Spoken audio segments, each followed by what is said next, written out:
Hello everyone, कैसे हैं आप सब। आई होप कि आप सब एकदम ठीक होंगे, स्वस्थ होंगे, मस्त होंगे, अपने अपनों के साथ खुश होंगे। मैं रितु एक बार फिर से आपका बहुत बहुत स्वागत करती हूं अपनी इस कॉस्मेटिक शॉप में और एक नए दिन की शुरुआत के साथ मैं आ चुकी हूं कॉस्मेटिक शॉप में। और आज मैं आपसे बात करने वाली हूं एक बहुत ही बेहतरीन वाले टॉपिक पे जिससे लगभग हर दुकानदार परेशान है।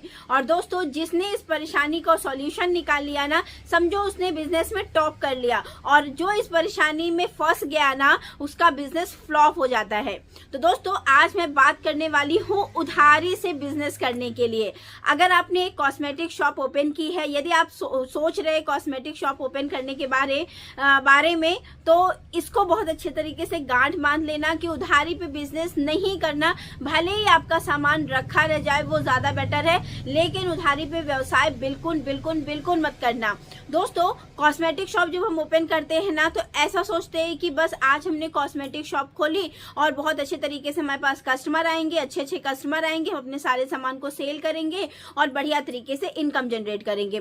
लेकिन ये सपने कहीं ना कहीं तब धरे रह जाते हैं जब वो ग्राहक हमारी दुकान पे आ जाते हैं जो हमसे उधारी की उम्मीद करके आते हैं। दोस्तों, आजकल बहुत सारे भाइयों का, बहुत सारी बहनों का बिजनेस इसलिए भी बंद हो रहा है क्योंकि उन्होंने उधारी से बिजनेस शुरू कर दिया। यानी कि जो भी कस्टमर आता है, अगर उसने उधार मांग लिया तो वो उधार देने को तैयार हो जाते हैं।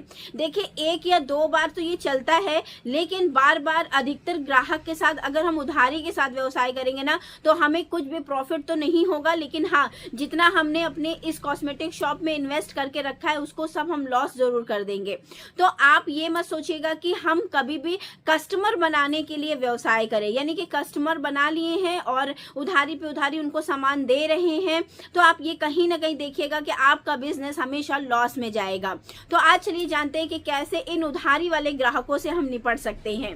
दोस्तों, कभी आपने सोचा है कि ये जो उधारी वाले ग्राहक आते हैं, ये अधिकतर हमारी शॉप में क्यों आते हैं? अधिकतर आपने नोटिस किया होगा कि जब कोई उधारी ले लेता है तो वो व्यक्ति आपकी दुकान पे आना ही बंद कर देता है।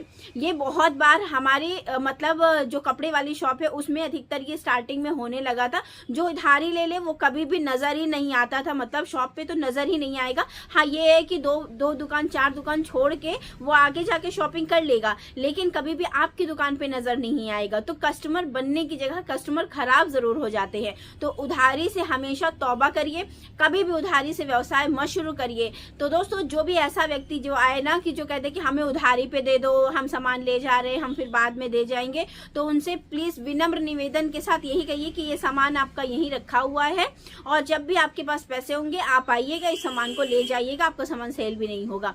तो इस प्रकार से बहुत ही पोलाइटली तरीके से आप बात करके उनको अलविदा कह दीजिए, वो ज्यादा बेहतर है। क्योंकि जब वो दोबारा आएगा ना, तो कम से कम उसके दिमाग में इतना तो रहेगा ना कि ये इस व्यक्ति से उधारी नहीं लेना है। तो आप हमेशा ये जरूर ध्यान रखिएगा कि उधारी पे व्यवसाय की शुरुआत मत करिएगा। आप जब भी उधारी दोगे ना, तो वो ग्राहक आपके पास आएगा और ना ही वो पैसा आपके पास आएगा जो सामान आपने दे दिया है। हाँ, ये है कि कभी आप उधारी आपने दे दी है और वो व्यक्ति आपके सामने आ जाएगा ना, तो आप ये कह सकते हैं कि आपका पैसा बाकी है, आप दे दीजिएगा। आप यकीन मान लीजिए कि वो व्यक्ति पैसा तो देगा नहीं, दोबारा आपके सामने भी नजर नहीं आएगा। वो आपको हमेशा टालता जाएगा। ठीक है, अभी हो जाएगा दे दूंगा, कल हो जाएगा दे दूंगा, परसों दे दूंगा, आपको डेट पे डेट दे देगा, लेकिन आपको कभी भी नहीं देगा। नेक्स्ट बात है दोस्तों कि अगर आपको लग रहा है कि उधारी हमें देना ही पड़ रहा है, जैसे कि रहता है ना कि कुछ कस्टमर आ जाते हैं कि मतलब वो हमारे बहुत बने हुए कस्टमर है, हमें उधारी देना ही पड़ता है। तो उधारी देने के लिए आप क्या कर सकते हैं, एक रजिस्टर जरूर मेंटेन करिए अपना। उस रजिस्टर में बाकायदा उस व्यक्ति का नाम, उस व्यक्ति का फोन नंबर, उसके घर का एड्रेस आपके पास होना चाहिए। इस तरीके से अपना जो आप मतलब मेंटेन करोगे ना सामान, इस तरीके से आप जब रजिस्टर मेंटेन करोगे ना, तो उसमें ये जरूर इंक्लूड करिएगा कि वो व्यक्ति क्या क्या सामान लेके गया है, कितना रुपए आपको दे गया है, कितना रुपए बाकी है, और प्लस कितना उसने उधार, मतलब अगर उसने पूरा उधार किया है तो कितना क्या क्या सामान दिया, मतलब सामान की लिस्ट, उसका नाम, उसका पता, उसका फोन नंबर, सब कुछ आपको रजिस्टर में मेंटेन कर लेना है। प्लस डेट के साथ, जी हाँ, डेट के साथ आप ये जरूर मेंशन करवाइएगा कि अच्छा ठीक है, आप ये ले तो जा रहे हैं, लेकिन किस डेट को या किस मंथ में कब तक आप इस उधारी को चुका पाओगे। तो उसको जरूर मेंशन करिएगा। और जिस भी डेट पे वो व्यक्ति अगर वो उधारी ना चुका पाए ना, तो उसको तुरंत कॉल लगाइए और तुरंत पूछिए कि भाई साहब क्या हुआ पैसे का, या बहन जी क्या हुआ पैसे का। तो दोस्तों जब भी आप उधारी कर रहे हैं तो इन 2-3 चीजों को तो हमेशा फॉलो करिएगा कि एक रजिस्टर जरूर मेंटेन करिएगा, और जहां तक हो पाए कि आप उधारी करिए ही नहीं, क्योंकि कॉस्मेटिक के बिजनेस में उधारी अगर हम कर देते हैं ना तो हमें मुनाफा कम घाटा ज्यादा होता है। और ये याद रखिएगा दोस्तों कि आप कस्टमर से भी हाथ धो बैठोगे और अपने पैसे से भी। और जब भी हम उधारी के लिए सोचते हैं कि चलो ठीक है कस्टमर आया है दे देगा, तो आप ये यकीन मानिए कि वो कस्टमर के पास पैसे भी हैं, वो सिर्फ आपसे उधारी लेने के लिए आया है। अगर उसे कहीं और सामान लेने जाना होगा ना तो वो वहां पैसे देके, नगद पैसे देके आएगा। आपने कभी नोटिस किया है कि अगर जो व्यक्ति आपसे उधार लेता है वो आपकी बगल वाली शॉप से हमेशा नगद में सामान लेगा। और दूसरा, अगर वो कहीं बड़े मॉल में जा रहा है, बड़ी जगह घूमने गया है जहां बड़े बड़े सामान, मतलब बड़ी जगह मॉल हो गया और बड़ा शोरूम हो गया, उस टाइप की जगह पे वो अधिकतर जाएगा, तो अधिकतर से उसको मतलब कैश देना ही पड़ेगा, तभी वो सामान ले पाएगा। और ये भी आप देखिए कि ऑनलाइन जितने भी, अगर आपने कभी कोई सामान मंगाया भी होगा तो आप हमेशा पैसा दोगे तभी तो आपको सामान मिलेगा ना। तो वैसे ही रूल अपने दुकान पे भी आप लागू करिए, एकदम स्ट्रिक्ट हो जाइए। बहुत सारे कोटेशन अपनी दुकान पे छपवा लीजिए, मतलब उधारी मना है, इस तरीके के कोटेशन आप छपवा लीजिए। मेरे को बहुत अच्छा एक कोटेशन याद है कि ग्राहक राजा होता है और राजा कभी उधार नहीं मांगता है।